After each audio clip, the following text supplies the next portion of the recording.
We switching it up a little bit this time. We switching it up. We got a little dab skiana in the building. You already know with the dab. You learn.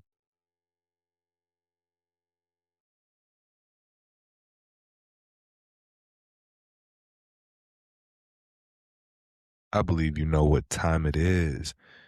You know exactly what time it is. It is season 2, episode 6 of Hoops and Hash. Had to get it started with a dab this time. Try not to make it as smoky as I usually do, or at least as smelly. Still trying to get it smoky, trying to make it less smelly. It is season 2, episode 6 of Hoops and Hash. You already know how we usually get it started. We get to talk about the Phoenix Suns. They're kind of getting back on their horse, right? Last time we talked about the Phoenix Suns was December 23rd, so it was right before the Phoenix Suns Los Angeles Lakers game, right before Christmas, right before we put their head in the pillow. Last time we talked about the Phoenix Suns was right before that game, and they have been 7-2 since. We're going to talk about some interesting stats per usual, and then of course we'll go over some Rising Suns and a little bit of a Suns outlook at the end. But it's season 2, episode 6. You already know what to do. I hope that you've gotten an opportunity to light something up, put some in the air. Usually that's what we do, but we're dabbing on this episode. So still coming back down to earth, but I'm excited to talk about the Phoenix Suns. I hope you got a second, 15 to 20 minutes on this pod, the usual, the regular. We're going to get right back to it. All right. So while we're letting that dab heat up a little bit here, so the 22-15 Phoenix Suns, they still, unfortunately, sitting in that 7th seed in the West. The good news is, though, is that they are still only 2 games back from that 4th seed. The ugly ass Lakers being in that 4th seed. The Suns are still only 2 games back from being in that potential spot. We do own the tiebreaker over the Lakers and over the Timberwolves. So if we can win a couple games and make up that deficit, we have a really good opportunity at having home court advantage when the playoffs come around.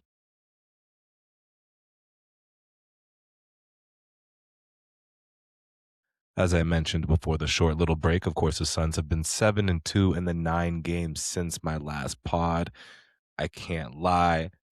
I did predict that. I said that I think the Suns would go 6-4 or 7-3 in the next 10 games, that we would be without Jalen Green. It seems like it's going to be more than 10 games, but I at least projected over the next 10 games. I can see the Suns going 7-3, and hopefully the Suns win by the time this is released tonight against the Knicks. It's Friday, so hopefully the Suns win tonight against the Knicks. That'll put them at 8-2 over the last 10 games. But even if they fall to 7-3, I predicted that. You can call me Squid Stradamus.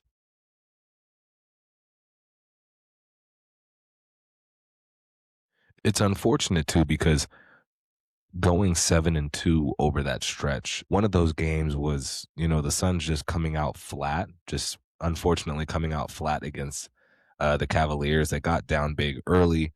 And what the Suns team has typically shown is that they are pretty resilient and they fight till the end. But in that game against Cleveland, it was just, essentially uh what do they call it? Wire to wire. Yeah, we got worked that game. So that was our one and only real dud that I can recall from the Suns this season. And then, of course, the other loss, the second loss in the last 9 games, classic Kevin Durant dagger, game winner. And it's just so cruel. It's so Phoenix Suns esque that he would do that 24 hours after Devin Booker has his own moment, has his own game winner. I tweeted about this. The basketball gods are so cruel that we didn't even get a full 24 hours to celebrate Devin Booker's greatness before having our hearts ripped out. And of course, it's so poetic that it was KD that did it. So 7-2 over the last 9 games, but we did have some real opportunities to have gone 8-1. But the Suns have been holding their own, still waiting for Jalen Green's real debut as a Phoenix Sun. Of course, he played earlier in the season, but you know. So, as I predicted with the homie, it was my first episode of the season that is now gone with the wind because I never really saved it from Twitch, but that's neither here nor there. In the first episode of season 2, I predicted with Swavey that the Suns would be a top 10 defense. They had all the potential in the world to be a top 10 defense this season.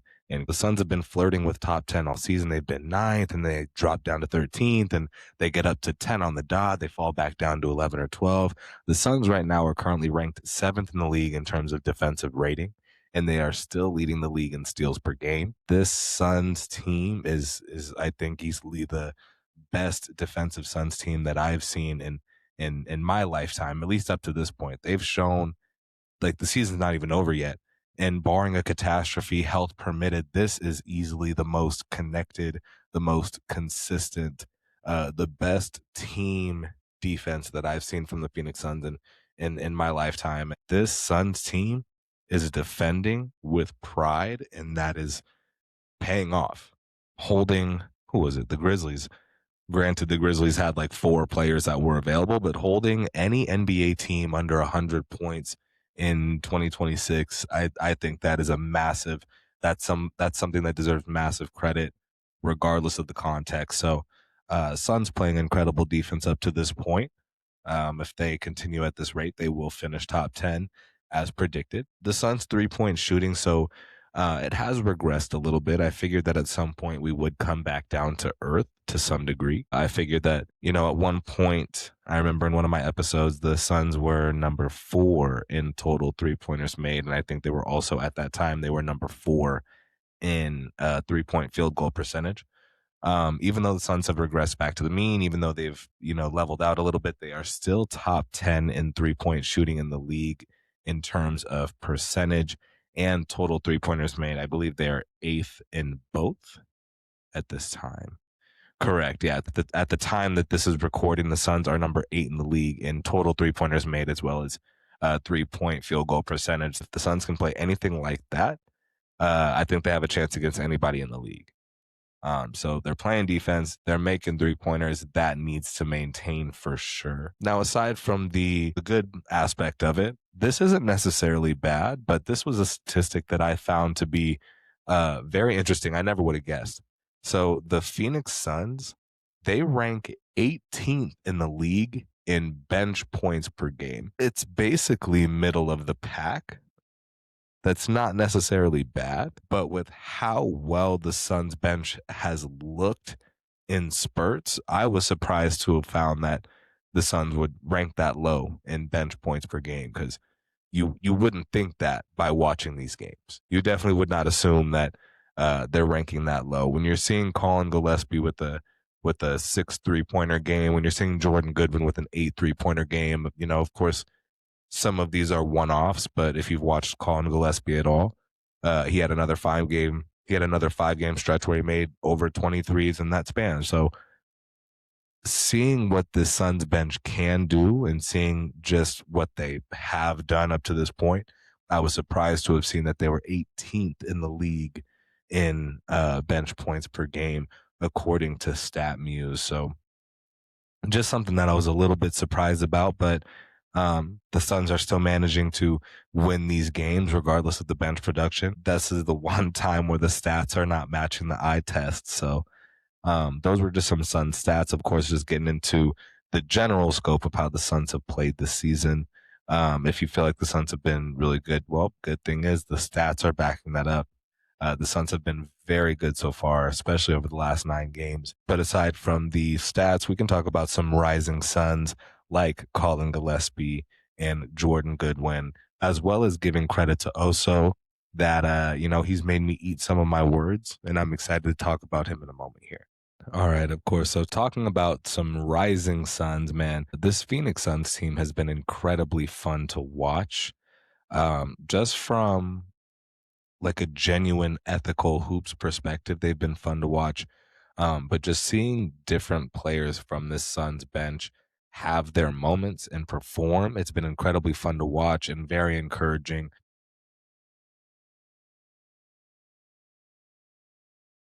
So in an effort to give credit where it's due, just, talking about some rising Suns, this bench has truly been led by the grit and the shooting and the rim pressure that Colin Gillespie and Jordan Goodwin have been able to provide. I think Colin Gillespie, I don't have a statistic for this.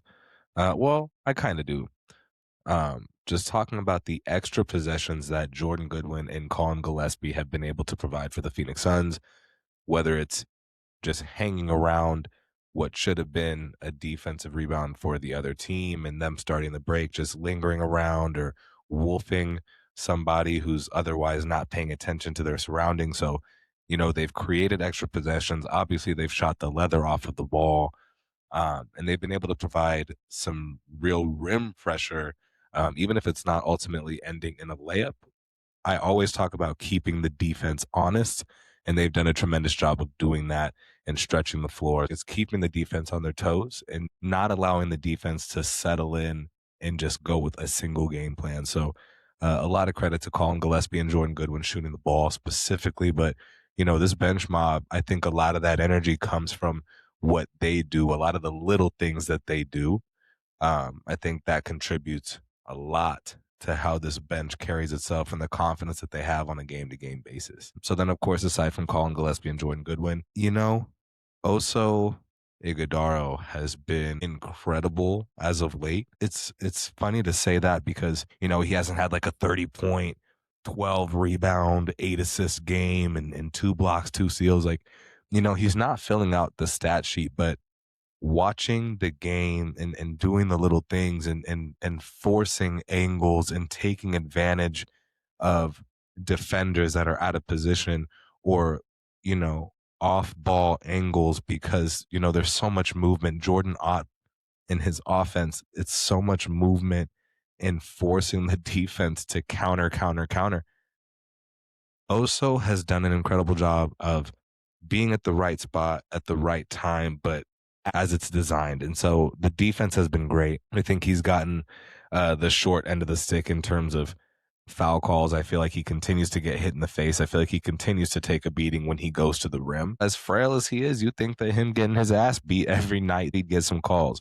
But piggybacking off of that, him dribble driving on these bigs, the art of not every single time he gets a high post possession. It's not every single time that it's a dribble handoff. He's calling an audible and driving to the. He's picking his spots really well. And a lot of these bigs in the league are not mobile enough. They are not quick enough to counter that, at least not without fouling. And so, again, just those dribble drives that we've seen from Oso, those moments where it's like, okay, more of that. We don't need 15, 20 points a game out of you. He's making free throws. He's making free throws more frequently. Shout out Steve Nash in the building. I don't know if it's his mere influence. Shout out to Oso putting the work in. He's not yet a 70, 80% free throw shooter, but it's been nice seeing that he's initiating the contact. He's getting more contact on the drives. He's forcing foul calls here and there. And you know what? Now he's at the free throw line, and I'm not sitting here waiting for two clanks. I'm sitting here like, okay, he might fuck around and go 2 for 2. Even if he goes 1 for 2 every time, that's better than, what we'd seen earlier this year and definitely last year. You could hack an Oso and you'd be fine. But now it looks like he's getting a little bit more confident with the free throws, and they're definitely going in more frequently. So Oso's offensive development is looking real good. It was happening a little slowly, and admittedly, I won't speak for everybody, even though I think this does apply to everybody.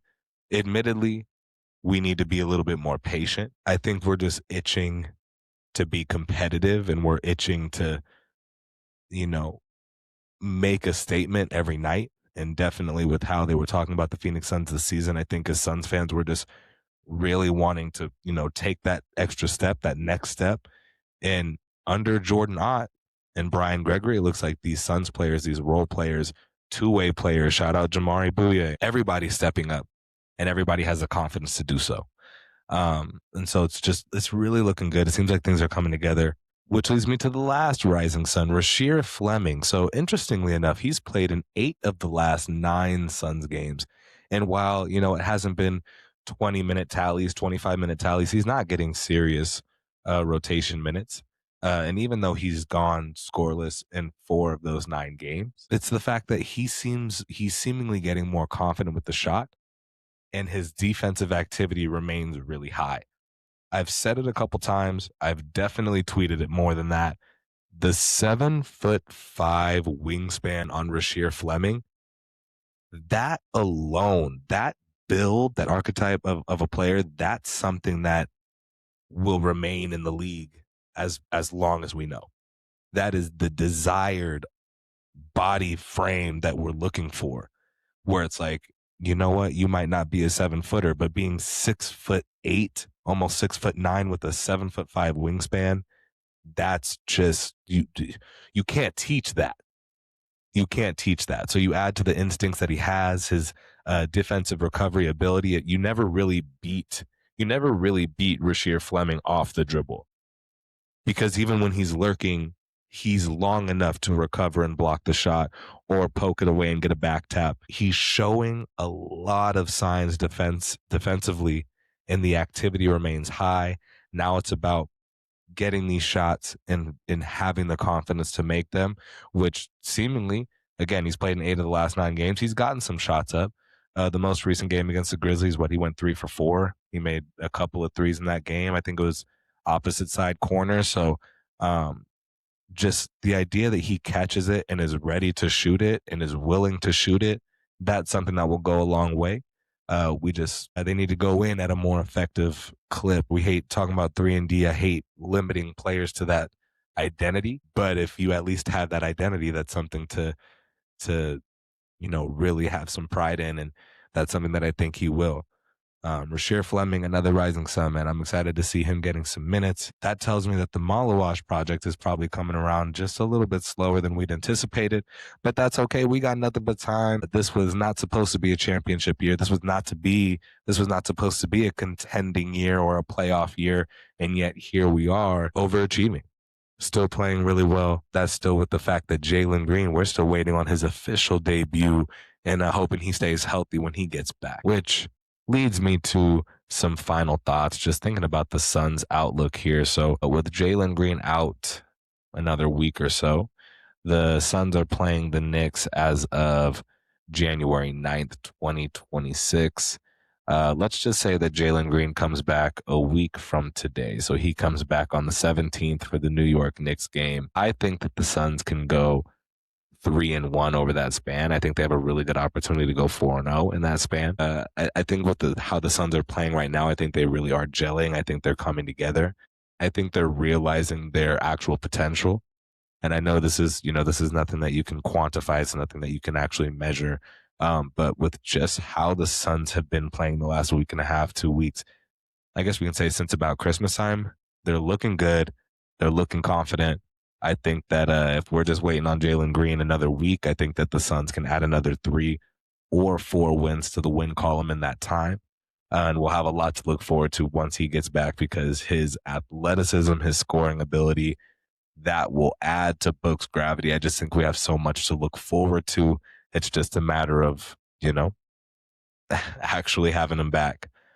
Suns fans have highly anticipated seeing Jalen Green play for more than just 5 quarters. And again, I've said several times, I don't blame him in that aspect. There's nothing that, really he can do about that. But we're all anxiously awaiting the real debut of Jalen Green. And I think we're all just excited for what that might mean given playoff contention and how that changes the dynamic for this team and the future going forward. So really excited about how the Suns look right now.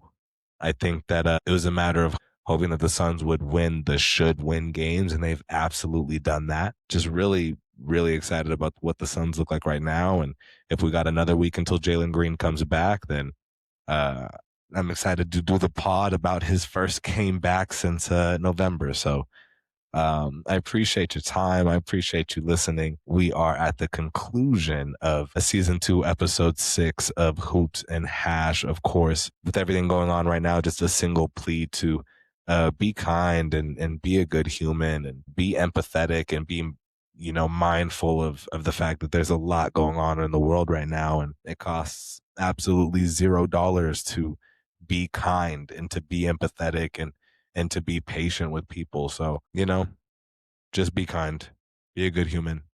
And of course, go Suns. Suns up always. It is your boy Squid. That's SKWID. I'm excited for episode 7, as that will be coming much sooner than the gap between episode 6 and 5. If Jalen Green comes back in a week, you'll be hearing from me in a week. Really excited. I hope y'all are too. This is your boy Squid, and this is the end of episode 6, season 2, Hoops and Hash. Appreciate you.